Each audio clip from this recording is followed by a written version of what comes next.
السلام علیکم ورحمۃ اللہ۔ الحمید کنسٹرکشن سے بشارت حمید ایک طویل عرصے کے بعد، میرا خیال مور دین این ایئر اور شاید اس سے بھی زیادہ ہو گیا ہوگا کہ میں اپنے چینل سے آؤٹ ہوں۔ کنسٹرکشن کے حوالے سے مزید ویڈیوز ہم اپلوڈ نہیں کر رہے تھے، اس میں کئی مسائل رہے ہیں پہلے، اور اس کے بعد آپ کے علم میں ہوگا کہ جو میرا بیٹا میرے ساتھ تھا طلحہ، اگست میں سانحہ ہوا، اس کی شہادت ہوئی، اور ایک اچانک سے ہمارے لیے، ہماری فیملی کے لیے ایک بہت بڑا صدمہ تھا، اور اللہ کا شکر ہے، اللہ ہی کی فضل اور آپ لوگوں کی دعاؤں سے ہم اس فیز سے بخیر و خوبی نکلے ہیں اور زندگی کو آگے بڑھانے کے لیے دوبارہ سے میدان عمل میں ہیں۔ لیکن زندگی رک نہیں جاتی، ہمارے پیاروں کے جانے سے، ہمارے قریبی عزیزوں کے دنیا سے اٹھ جانے سے زندگی چلتی ہے۔ ایک دن ہم سب نے اپنی اپنی باری پہ یہاں سے جانا ہے۔ ہاں، دکھ ہوتا ہے، وہ بیان نہیں کیا جا سکتا۔ جو میرے جسم میں درد ہے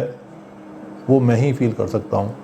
دوسرے لوگ ایک محبت کا اظہار کر سکتے ہیں اور اس کے ساتھ وہ دلاسا دے سکتے ہیں یا دعا کر سکتے ہیں، لیکن جو اس درد کا احساس ہے وہ مجھے ہی ہوگا، مجھے ہی اس کو فیس کرنا پڑے گا۔ تو میری دعا ہے کہ ایسا صدمہ یا ایسا سانحہ کسی اور کے ساتھ نہ پیش آئے، لیکن بہرحال اللہ کا امر ہے، وہی غالب ہو کے رہتا ہے، اور ہم سب اسی کے غلام ہیں، اسی کے سامنے سجدہ کرتے ہیں، اسی کے سامنے عاجزی سے حاضری دیتے ہیں، اور اسی سے دعا کرتے ہیں کہ ہمیں مزید آزمائش میں نہ ڈالے، اور جو آزمائش ہمارے اوپر آئی ہے اسے ہمیں اس سے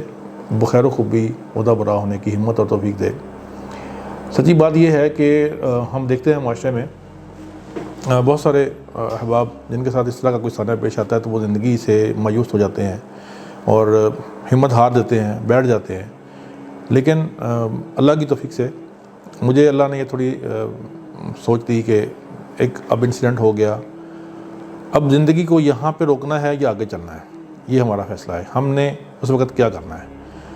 اگر ہم زندگی کو وہیں روک دیں تو اب اس کی فیملی ہے، بچیاں ہیں، اس کی مسز ہے، اس کی والدہ ہے، بہن بھائی ہیں، تب کیا کریں؟ اسی سوگ میں ڈوبے رہیں ساری زندگی، ایسے تو نہیں چلے گی آگے۔ دوسرا آپشن یہ ہوتا ہے کہ آپ اس فیز کو اللہ کے ساتھ کنیکشن اپنا ڈیولپ کرنے میں اور اللہ کے ساتھ ایک تعلق بہتر کرنے کے لیے استعمال کریں، اور اس کنیکشن کے ذریعے جو حوصلہ بندے کو ملتا ہے وہ شاید کسی اور جگہ سے نہیں ملتا۔ محاورہ پڑھا تھا کہ پاؤں من من کے ہو جانا، اور سچی بات ہے کہ جس دن یہ سانحہ ہوا میں واقعی فیل میں نے کیا کہ میرے پاؤں من من کے ہو گئے ہیں، اور میں اپنا پاؤں اٹھا کے چل نہیں پا رہا۔ بہرحال الحمدللہ آپ لوگوں کی دعاؤں نے بڑا حوصلہ دیا، اور بہت سارے احباب نے جو مجھے نہیں بھی جانتے تھے ان کی طرف سے کالز آئیں، میسیجز آئے، اور ان ساری چیزوں نے بہت ہمت دی، بہت حوصلہ دیا، اور اللہ کے فضل و کرم سے ہم دوبارہ زندگی میں واپس آئیں کہ ہم نے جینا ہے، اس کے بچوں کے لیے جینا ہے، اور اس کی والدہ کے لیے، اس کے بہن بھائیوں کے لیے، اپنے عزیز رشتہ داروں کو سب کو سنبھالنا ہے اور خود بھی زندگی کو لے کے چلنا ہے۔ تو اب جو رسمی تعزیت ہے اس کے بعد آفس ہم نے کھولنا شروع کر ہی دیا تھا، لیکن بہت ساری چیزیں جو کافی عرصے سے پینڈنگ تھیں، اس میں ہمارے آفس کی کوئی سیٹنگ تھی، کوئی رینوویشن تھی، بڑے عرصے سے پلان تھا کرتے ہیں،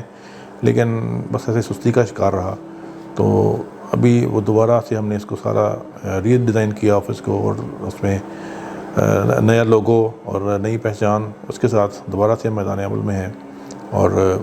ابھی رمضان میں جو ہماری ایک پروموشن چلی ہے اس میں ہم فیصل آباد میں جو گرے اسٹرکچر ہے وہ اس میں جو ڈسکاؤنٹڈ پرائس پہ کر رہے ہیں،